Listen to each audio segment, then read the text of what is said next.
미가서 1장 8절부터 마지막 16절 말씀까지 한 목소리로 읽겠습니다. 이러므로 내가 애통하고 애곡하고 벌거벗은 몸으로 행하며 들깨같이 왜곡하고 타조같이 애통하리니 이는 그 상처는 고칠 수 없고 그것이 유다까지도 이르고 내 백성의 성문 곧 예루살렘에도 미쳤음이니라. 가드에 알리지 말며 도무지 울지 말지어다. 내가 베들레헴에서 티끌에 굴렀도다. 사빌 주민아 너는 벗은 몸에 수치를 무릅쓰고 나갈지어다. 사안한 주민은 나오지 못하고 벳에셀이 애곡하여 너희에게 의지할 곳이 없게 하리라. 마룻 주민이 근심 중에 복을 바라니 이는 재앙이 여호와께로 말미암아 예루살렘 성문에 임함이니라.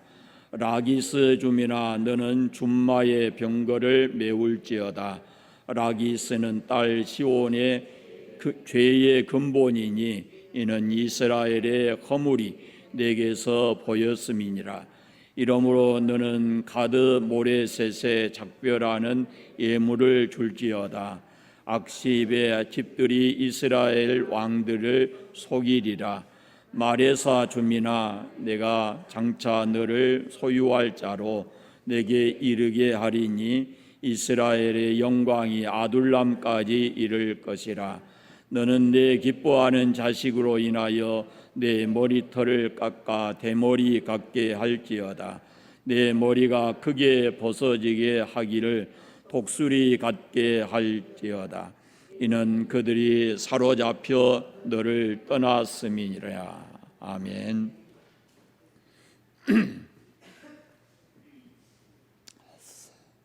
우리가 겉다르고 속다르다 이런 말을 합니다. 사람은 겉으로 봐서는 잘 모른다 하는 의미를 가지고 있겠죠. 근데 여러분 교회를 한번 생각해 보시면요, 교회가 건물이 아름답습니다. 그리고 시설을 아주 편리하게 완벽하게 그렇게 꾸며져 있습니다. 그러나 아무리 건물이 아름답고 시설이 이렇게 편리하게 잘 꾸며져 있다 할지라도 거기에 하나님의 말씀이 없고 죄 사함의 은혜가 없고 또 형제간에 서로 사랑하는 마음이 없다면은 그 건물, 아름다운 건물 또 완벽한 시설이 그게 무슨 소용이 있겠는가라는 것을 생각하십시오. 건물이 우리 영혼을 지키고 구원하는 것이 아니잖아요. 좋은 시설이 은혜 받는 데 도움이 됩니다. 그러나 시설이 아무리 좋아도 거기에 하나님의 말씀이 사라지고 하나님의 은혜가 없다고 하면은 하나님은 결코 그런 교회를 기뻐하지 않는다라는 말씀입니다. 교회는 말씀이 하나님의 말씀이 있어야 되고 서로 사랑하는 사랑이 교회 안에 있어야 합니다. 오늘 말씀에 보면은 미가 선지자가 애통을 합니다. 우는데 보통 운 게 아니에요. 시작하는 8절 말씀을 보면 애통하며 애곡하고 벌거벗은 몸으로 행하며 들깨같이 애곡하고 타조같이 애통하리니 그럽니다. 한마디로 말하면은 몸부림을 치면서 운 것이다 그 말입니다. 혼자 조용하게 운 것도 아니고 세상이 다 알도록 들깨처럼 타조처럼 울면서 그것도 벌거벗은 몸으로 돌아다닌다 이렇게 기록하고 있습니다. 사람이 운다 그것도 남자가 이렇게 운다는 데는 어떤 큰 문제가 있지 않겠어요? 더군다나 선지자인 미가가 선지자인데 무엇 때문에 이렇게 울었겠습니까? 자기 문제이겠습니까? 가정에 누가 죽어서 그렇게 울었겠습니까? 9절의 말씀을 보면 그가 이렇게 슬피 운 이유가 있습니다. 9절 말씀입니다. 같이 한번 읽어보겠습니다. 이는 그 상처는 고칠 수 없고 그것이 유다까지도 이루고 내 백성의 성문 곧 예루살렘에도 미쳤음이니라. 두 가지 이유가 있습니다. 하나는 북이스라엘이 멸망한 것 때문입니다. 이는 상처를 고칠 수 없고, 이 말은 북이스라엘의 멸망을 가리키는 말입니다. 그 상처를 고칠 수 없다고 하는 말은 다시 회복할 수가 없다라는 말씀입니다. 그런데 또 하나의 이유가 있는데 그것이 유다까지 예루살렘에도 그것이 미쳤다라고 말씀하고 있습니다. 그 다음에 유다도 예루살렘 이스라엘 북이스라엘처럼 망하게 되었다라는 겁니다. 이스라엘에게 북쪽 이스라엘에게 내려졌던 그 재앙이 이제는 남쪽 유다에게 예루살렘 성문 앞에까지 왔다, 그런 말씀입니다. 예루살렘만 겨우 남고 유다 전체가 머리털부터 발끝까지 성한 곳이 없이 다 폐허가 되고 망하게 되었다라는 겁니다. 미가 선지자가 이사야 선지자하고 동시대 사람이라고 그랬잖아요. 같은 것을 보고 예언을 하는데 이사야 선지자는 이렇게 예언을 합니다. 딸 시온은 포도원의 망대같이 참외밭의 원두막같이 애워싸인 성읍같이 겨우 남았도다. 만군의 여호와께서 우리를 위하여 생존자를 조금 남겨두지 아니하셨더라면 우리가 소돔 같고 고모라 같았으리로다, 이렇게 얘기를 합니다. 이 문제가 무엇이냐면은 이 남쪽의 유다 사람들이 그렇게 멸망할지를 모르고 있다는 겁니다. 지금 그것이 문제인 것이죠. 이전에 그랬던 것처럼 이제 지금도 조금 고생하면 끝나겠지, 아마 그런 생각을 하는 것 같습니다. 가만히 있으면 시간이 지나면 좋아질 것이다, 아마 이런 생각을 하고 있는 것 같아요. 그러면서 여전히 이 사람들이 하나님의 뜻을 벗어나서 살아가고 있는 겁니다. 지난주에 제 고향의 친구 얘기를 했는데 오늘은 좀 더 가까운 사람의 얘기를 한번 하겠습니다. 제 외삼촌 얘기인데 오래전에 상당히 오래돼서 세상 떠나신 지 이미 오래됐습니다마는 이 위암 수술을 했어요. 수술이 굉장히 어렵게 했습니다. 그 위를 거의 다 드러낼 정도로 그렇게 큰 수술을 했어요.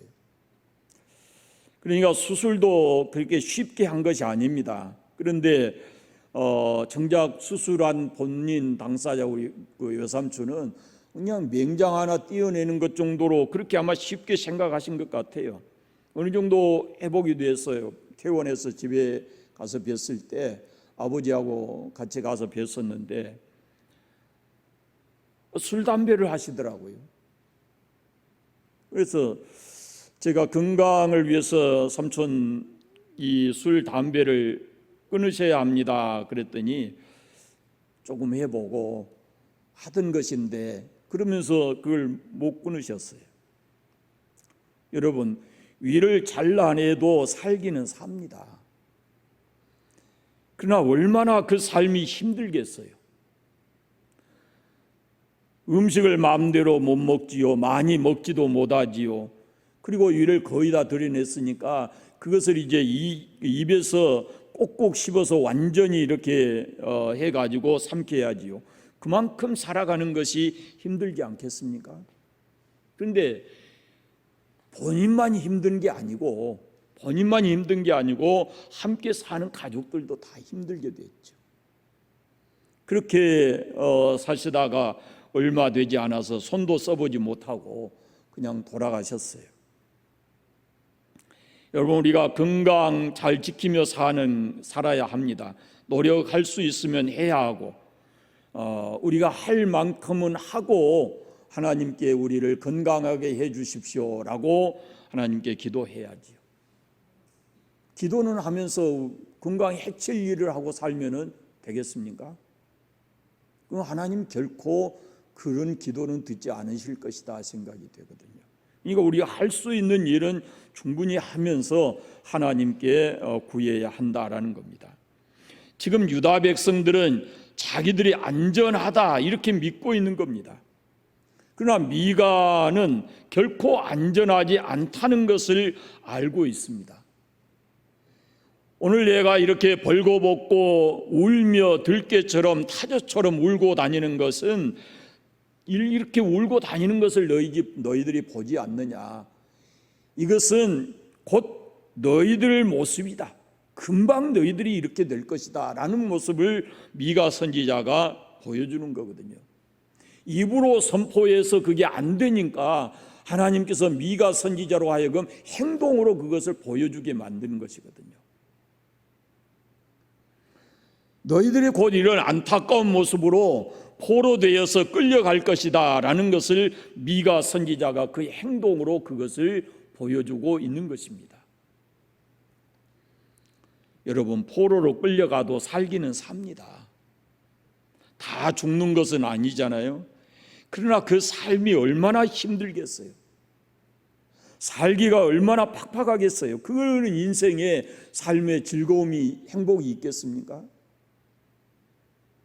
그러나 이왕에 살려면은 포로가 아니라 자유인으로 살아야죠. 여러분, 예수 안 믿어도 살기는 삽니다. 어쩌면은 사람들의 눈에 보기에는 더 잘 살지도 모릅니다. 그러나 여러분, 그게 결코 작은 문제가 아닙니다. 곧 후회하게 되고 금방 영원한 고통을 겪게 되는 그런 때가 금방 오는 겁니다. 그런데 이유가 무엇입니까? 왜 하나님께서 그 백성들에게 이렇게 진노하시는 겁니까? 겉으로는 하나님을 잘 믿는 것처럼 보이는데 실제로는 그들이 하나님이 없는 삶을 살았다는 겁니다. 여러분, 이게 무서운 것입니다. 겉으로는 신앙이 좋은 것 같습니다. 그런데 사실은 신앙이 죽어 있다는 것입니다. 말씀은 없고 형식만 살아있는 그런 모습이었다는 겁니다. 여러분, 우리가 여기서 우리 신앙을 다시 한번 신앙이 무엇인가를 생각해야 합니다. 신앙은 하나님의 말씀, 곧 하나님의 약속을 믿는 그 믿음, 약속의 말씀 위에 우리의 신앙이 세워져야 합니다. 그냥 열정 아닙니다. 그냥 열심히 봉사하는 것도 아닙니다. 신앙이 없는 사람도 열심히 봉사하고 사는 사람들 많이 있습니다. 신앙이라고 하는 것은 근본이 하나님의 말씀을 믿고 그 말씀에 순종하면서 살아가는 것이 신앙입니다. 대상이 분명해야 되고 그분의 말씀을 반응하는 것이 그것이 신앙입니다. 내 생각, 내 감정이 중요한 것 아닙니다. 하나님과 그분의 말씀이 중요합니다. 그러나 우리가 아무리 노력해도 하나님의 뜻을 완벽하게 순종할 수가 없기 때문에 늘 겸손하게 하나님 의지하고 성령의 도움을 받으며 우리가 살아가야 되는 것입니다. 그래서 매일같이 우리가 하나님께 기도하고 성령의 도우심을 구해야 하는 겁니다. 그런데 어느 순간인지 모르지만 하나님의 말씀이 그 백성들 가운데서 사라진 것입니다. 이 말씀이 신앙 가운데서 말씀이 사라져버리게 되면은 종교적인 의식과 행위 그리고 어떤 업적 이런 것만 남게 되는 겁니다. 신앙은 근본적으로 하나님의 말씀이 살아있어야 합니다. 하나님의 말씀은 살아있다 그랬거든요. 그런데 그 말씀은 사라져버리니까 실제로 남은 것은 빈 껍데기고 죽은 신앙만, 형식적인 신앙만 남아있었다라는 그런 말씀입니다. 말로는 하나님을 믿는다 하면서 자기 생각대로 자기 마음대로 산 것입니다. 겉모습은 틀림없습니다. 겉모습. 하나님 믿는 사람. 그런데 실제로는 그게 아니었습니다. 살아있는 하나님의 말씀이 없으니까 생명력을 잃었습니다. 살아있는 말씀이 없으니까 그 신앙이 성장하지도 않습니다. 어떤 변화도 없습니다. 그러다 보니까 무서운 자기 자랑만 남고 교만하게 되고 위선만, 사람들에게 잘 보이려고 하는 그런 행위만 남아있다라는 것입니다. 여러분, 오늘 우리가 우리의 신앙을 두 가지 측면에서 점검해 보아야 합니다. 첫째는 하나님의 말씀으로 우리의 신앙을 점검해야 합니다. 내가 지금 하나님 말씀대로 믿고 있는가? 하나님 말씀대로 살고 있는가? 또 하나는 세상 사람들이 나의 삶을 인정해 주는가? 사도행전에 보면은 초대교회 시대에 안디옥 지역에 있는 사람들이 안디옥 교인들을 보고 그리스도인이다 이렇게 말했어요. 예수님께 미친 사람, 그런 뜻이에요. 예수님께서 우리를 향해서 너희는 세상의 빛이요 소금이라 그랬습니다. 그러니까 세상 사람들이 나를 보고 뭐라 하는가라는 것을 우리가 들어야 합니다. 내가 바르게 살아가는데 세상에 욕할 사람이 누가 있겠습니까? 내가 그리스도인답게 살지 못하니까 손가락질하고 말하고 하는 것 아니겠어요? 그러니까 우리가 첫째는 하나님의 말씀으로 나의 신앙을 점검해야 되고, 두 번째는 함께 살아가고 있는 가족이나 이웃들을 통해서 그 사람들이 나를 어떻게 말하는가를 보면 내가 그리스도인으로서 잘 살고 있는지 이것을 알 수 있게 되는 것입니다. 신앙생활은 한다면서 상식이 통하지 않는 행동을 하고 교만하고 거짓되고 고집불통이라고 하면은 다시 생각해 봐야 합니다. 그 신앙은. 미가 선지자가 이렇게 슬피 운 것은 유다 사람들의 장래 때문입니다. 곧 그들에게 다가올 나라를 잃고 포로로 끌려갈 그 비참한 모습을 보았기 때문에 멸망당할 그들의 모습, 미래의 모습이 안 돼서 그가 통곡하며 이렇게 운 것입니다. 여러분, 하나님의 말씀으로 거듭나서 새 생명을 얻지 못하면 누구라도 마찬가지입니다. 그들의 마지막 모습은 비참할 수밖에 없습니다. 지금은 멋져 보일지 모릅니다. 지금을 잘 살고 있는 것처럼 보일지 모릅니다. 그러나 장차 멸망당할 그 사람들의 모습이 보인다면은 지금의 그 모습은 결코 아름답고 우리가 부러워해야 될 그런 모습이 아닌 것이죠.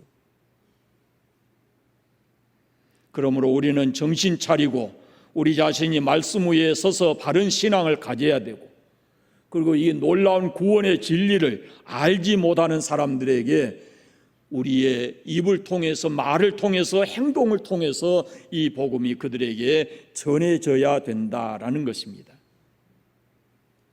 미가 선지자는 유다의 많은 성읍들을 들어서 경고하고 있습니다. 우리가 지금 읽었지만 유다의 여기저기 많은 성읍들의 이름이 나옵니다. 그런 성읍들을 다 들어서 경고하고 10절부터 보면은 많은 성읍들에 대하여 경고하고 있습니다. 하나하나 다 살펴볼 수 없지만은 그 성읍의 관계에 있는 의미를, 성읍과 관계에 있는 의미 있는 경고를 하고 있습니다. 미가 선지자가 이 모든 재앙이 하나님께로부터 온다라는 것을 선포하고 있습니다.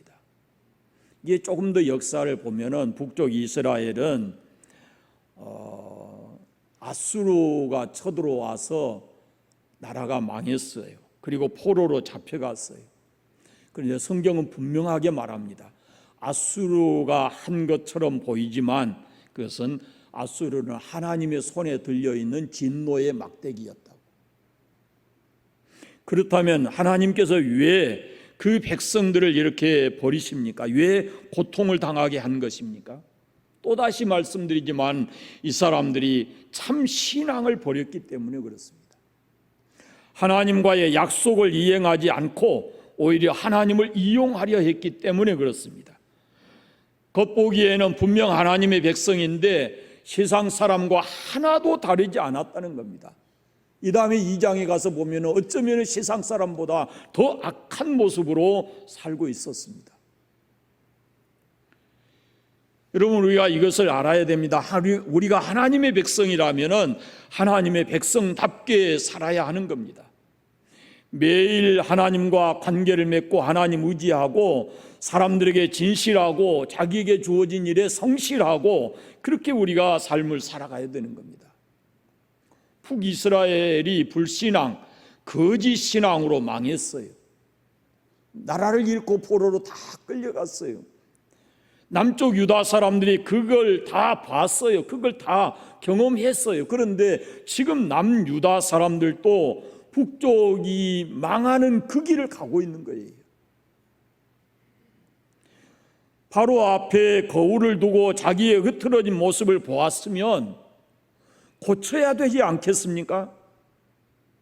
그런데 잘못된 길을 가서 망한 북이스라엘을 보면서, 형제의 나라를 보면서 자기들도 지금 고집을 부리고 그 길을 가고 있는 것입니다. 그러니 안전하지 않다는 겁니다. 같은 길을 가는데 결과가 같지 않겠습니까? 같은 길을 가면서 결과가 다르기를 바라는 것은, 그것은 어리석은 삶입니다. 아무리 복을 바라고 평안을 바라지만은 같은 멸망의 길을 가고 있으면서 하나님께서 거기에 속지 않으십니다. 이것을 기억하십시오. 우리가 하나님의 약속을 지키며 살 때, 하나님을 신실하게 믿고 그 말씀을 지키며 살아갈 때 하나님께서 우리의 안전을 지키실 것이고 우리의 평강, 우리의 삶을 평강으로 지켜주실 것입니다. 마지막으로 미가 선지자는 유다에게 살 길을 제시하여 줍니다. 16절을 같이 읽어보겠습니다. 마지막 16절. 너는 내 기뻐하는 자식으로 인하여 내 머리털을 깎아 대머리 같게 할지어다. 내 머리로 크게 벗어지게 하기를 독수리 같게 할지어다. 이는 그들이 사로잡혀 너를 떠났음이라. 내 기뻐하는 자식으로 인하여 내 머리를 깎아 대머리 같게 할지어다 라고 했습니다.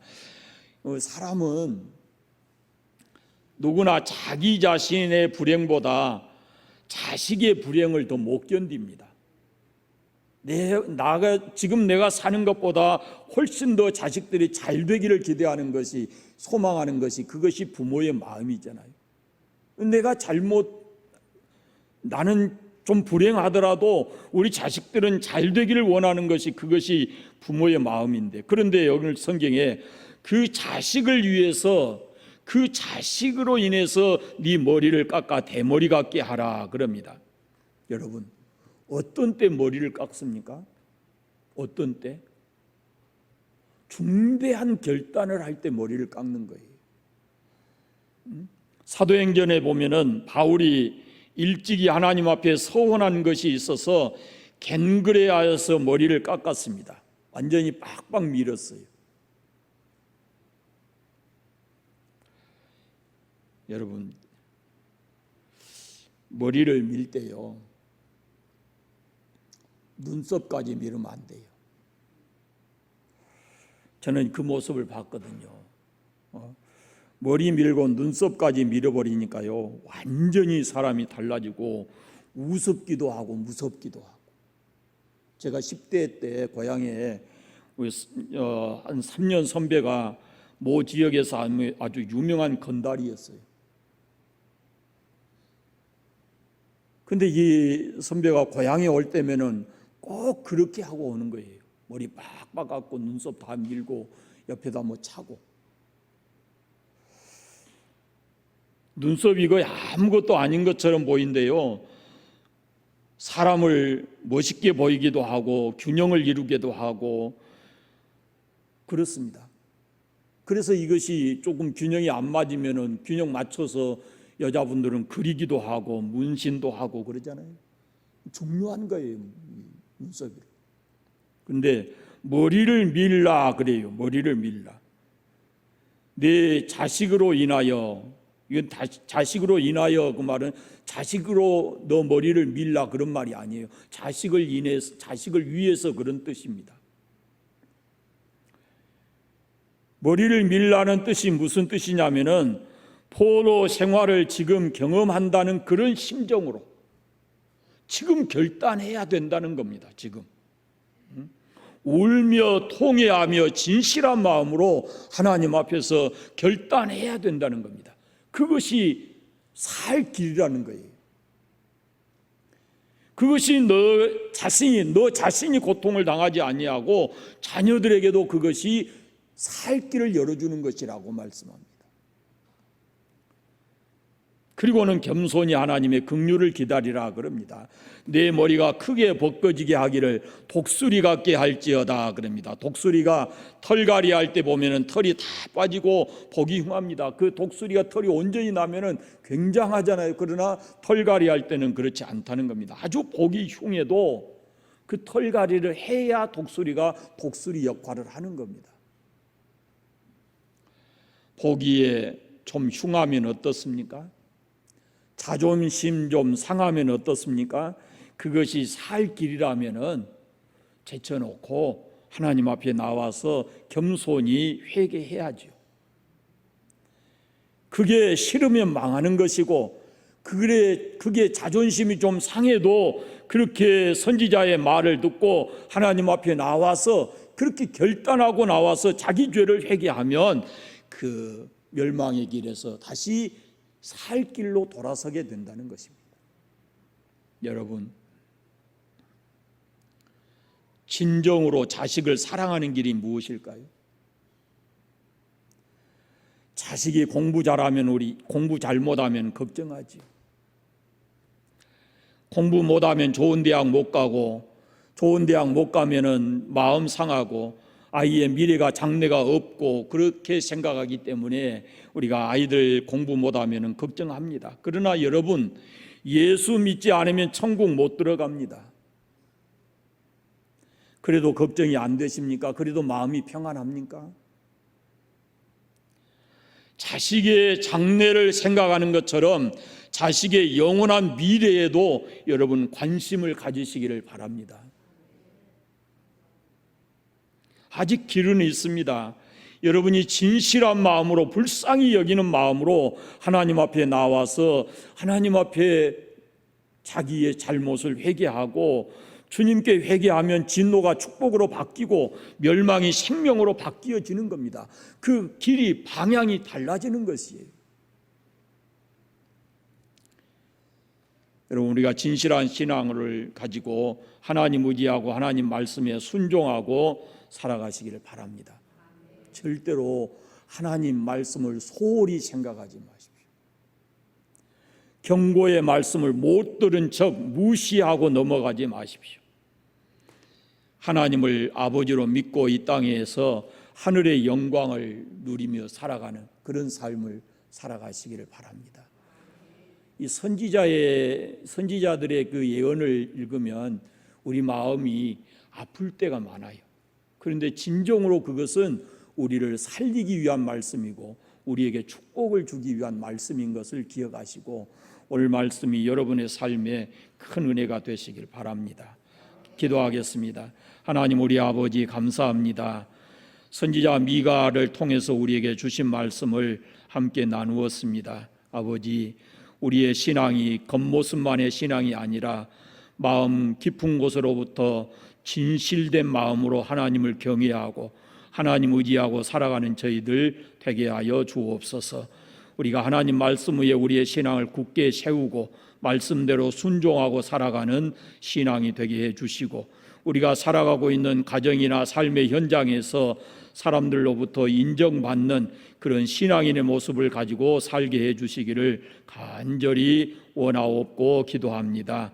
하나님, 우리 아버지, 우리로 좀 더 아버지 앞에서 하나님 우리 아버지 앞에서 살아가는 그 신앙의 삶이 되게 하여 주시옵소서.